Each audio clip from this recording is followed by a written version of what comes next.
convinced myself I had colon cancer, okay? I really did. Now, I went to the doctor. I went to see the gastroenterologist. Ass nurse, right here. You say ass nurse? Is that a thing? Okay, good. If you're an ass nurse, I have a question, okay? No, we're gonna come back to this.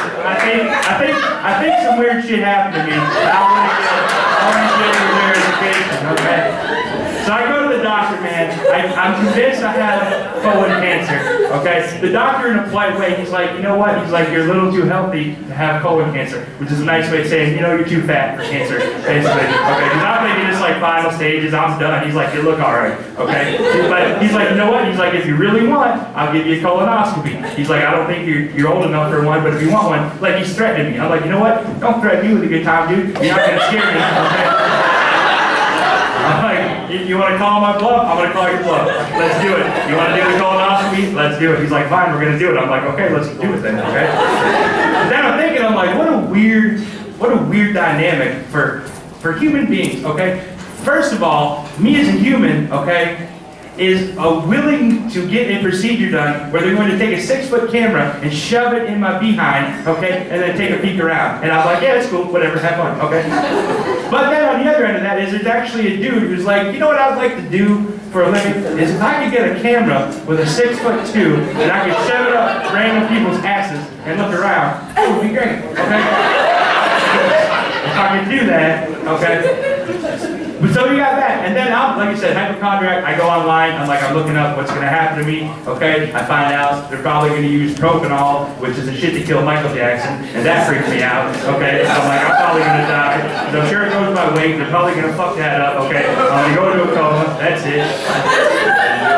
I guess they call it a twilight sleep. I think they changed it now to a Cosby sleep.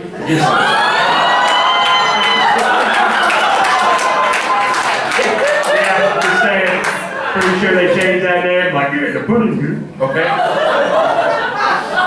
So, I do all the procedure, I get to the hospital, okay? Hold on, now, ass nurse, I'm coming to you, okay? Listen. Now, I get there, so they look at me and they're like, okay, your neck's really big, so we're afraid that if you go under and we can't, you know, you can't breathe, we're gonna have to intubate the chickens. Intubate, right? Yeah, intubate, right? They're not gonna like sit on me and try to hatch me, right?